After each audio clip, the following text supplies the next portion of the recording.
पुष्पा नाम सुन के फ्लावर समझे क्या? फायर है मैं। दोस्तों, इस डायलॉग के बाद तो आप समझ ही गए होंगे कि हम किस बारे में बात कर रहे हैं।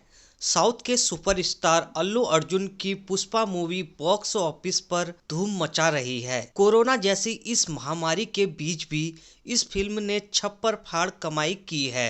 फिल्म के हीरो भले ही अल्लू अर्जुन हो, लेकिन फिल्म की स्टोरी लाल चंदन पर बेस्ड है। आसान शब्दों में बताएं तो ये स्टोरी अल्लू अर्जुन की नहीं बल्कि लाल चंदन की है, जिसे रक्त चंदन या लाल सोना भी कहा जाता है। आप सोच रहे होंगे कि सोना तो सुनहरा होता है, फिर ये लाल सोना क्या चीज है? तो यह समझिए कि एक ऐसा पेड़ है जो सोने जितना ही कीमती है। पुष्पा की कहानी भले ही काल्पनिक हो, लेकिन फिल्म में लाल चंदन के बारे में जो भी दिखाया गया है वो करीब करीब सच है। क्योंकि इंटरनेशनल मार्केट में करोड़ों के दाम में बिकने वाली इस बेशकीमती लकड़ी के लिए तस्कर हर तरह के जोखिम उठाने को तैयार रहते हैं। लाल चंदन के पेड़ इतने कीमती हैं कि इनकी सुरक्षा के लिए एसटीएफ तक की तैनाती की गई है।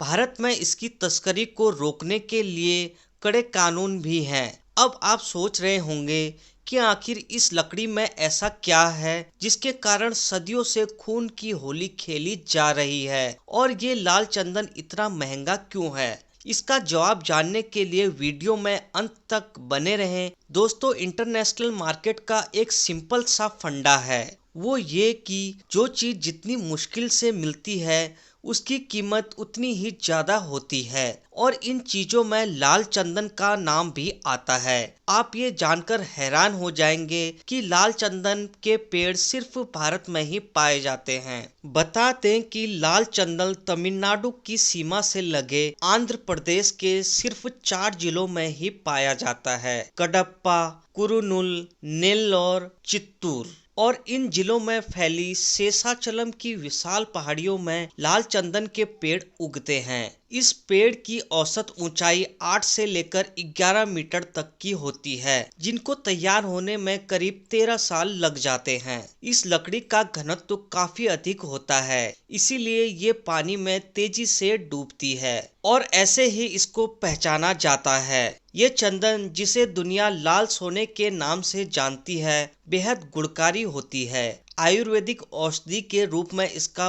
बहुत तरह से इस्तेमाल किया जाता है। यही वजह है कि चीन सहित जापान, सिंगापुर, यूएई और ऑस्ट्रेलिया जैसे कई देशों में इन लकड़ियों की मांग है। औषधि के अलावा लाल चंदन का इस्तेमाल सुंदरता को निखारने में किया जाता है। यह त्वचा से जुड़ी परेशानियों को तो दूर करता है, साथ ही सूजन, जलन और खुजली से राहत पाने के लिए भी लाल चंदन का पाउडर इस्तेमाल में लाया जाता है। इस महंगी लकड़ी से फर्नीचर, सजावट के सामान आदि भी तैयार होते हैं। और तो और ये लकड़ी शराब और कॉस्मेटिक की चीजें बनाने में भी प्रयोग की जाती हैं। अब बात करें इसके कीमत की, तो 1 टन लाल चंदन की कीमत 5 करोड़ तक होती है। यानी सिर्फ 1 किलो लाल चंदन की कीमत 30 से 50 हजार के बीच होती है। दोस्तों, चीन एक ऐसा देश है जहां इस लकड़ी की सबसे ज्यादा स्मगलिंग होती है। यहाँ इस चंदन की लकड़ी की मांग इसलिए ज्यादा है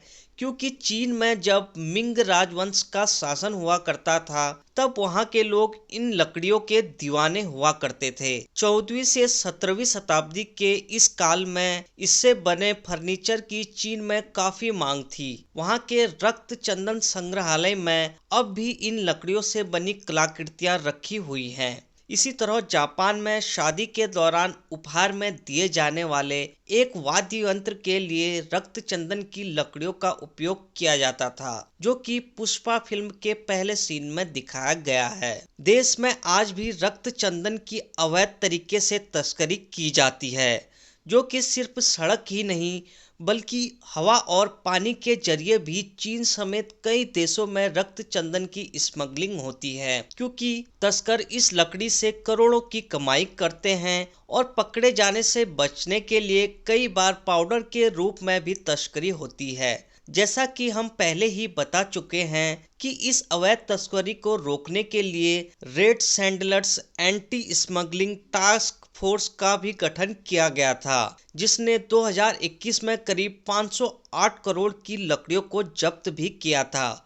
वहीं इस फोर्स के मुताबिक पिछले एक साल में ही इससे जुड़े 117 मामलों को दर्ज किया गया है और 342 तस्करों को गिरफ्तार भी किया गया है। साल 2015 में एनकाउंटर में 20 तस्करों की मौत भी हुई थी। तस्करी को रोकने के लिए फोर्स को सैटेलाइट फोन्स भी दिए गए हैं ताकि जंगलों में संचार व्यवस्था बाधित न हो। उम्मीद है दोस्तों आपको वीडियो पसंद आई होगी। ऐसे ही अमेजिंग वीडियो को देखने के लिए चैनल को सब्सक्राइब जरूर कर दें।